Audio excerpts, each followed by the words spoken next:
Let me tell them, you are no representation of the people of Papua. And stop fantasizing of being one.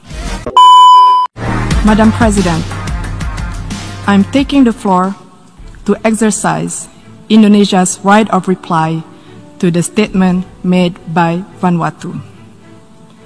It is shameful that this single country continues to have excessive and unhealthy obsession about how Indonesia should act or govern itself. Frankly speaking, I'm confused. How could a country try to teach others while missing the point of the whole fundamental principles of the United Nations Charter? Let me tell them the following. To do what is right is to respect the principles of non-interference in the domestic affairs of other countries. And to do what is right, it is to respect the sovereignty and territorial integrity of other countries.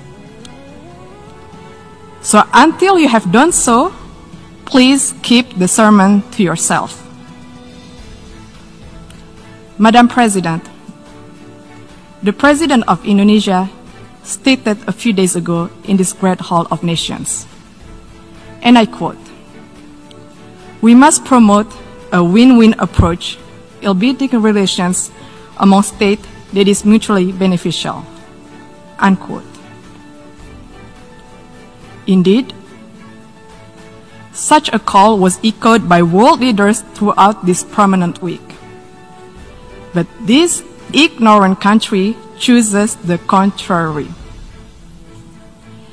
At times of an emergency health crisis and great economic adversity, it prefers to instill enmity and sow division by guising their advocacy for separatism with flowery human rights concern. Indonesia, comprising of more than hundreds of ethnic groups, a diverse and multicultural nation with thousands of tribes and hundreds of local languages, spreading across more than 17,400 islands, is committed to human rights. We value diversity, we respect tolerance, and everybody has the same right in this third largest democratic country in the world. We have also promoted and protected human rights where each individual has the same rights under the law. Furthermore, we have ratified the International Convention on the Elimination of all forms of racial discrimination. While interestingly, Vanuatu has not even signed it. And how could one talk about promoting the right of indigenous people when it does not even sign the International Covenant on Economic, Social, and Cultural Rights, the core human rights instrument? This actually raises the question, do they really care about indigenous concern?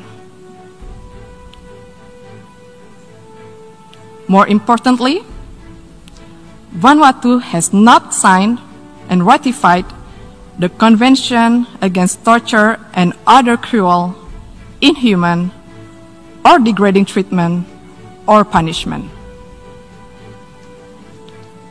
We call on the government of Vanuatu to please fulfill your human rights responsibility to your people and to the world. Madam President, the accusation of human rights is typical, a tall tale that they sell and stage over the years in the hall. Let me tell them, you are no representation of the people of Papua. And stop fantasizing of being one.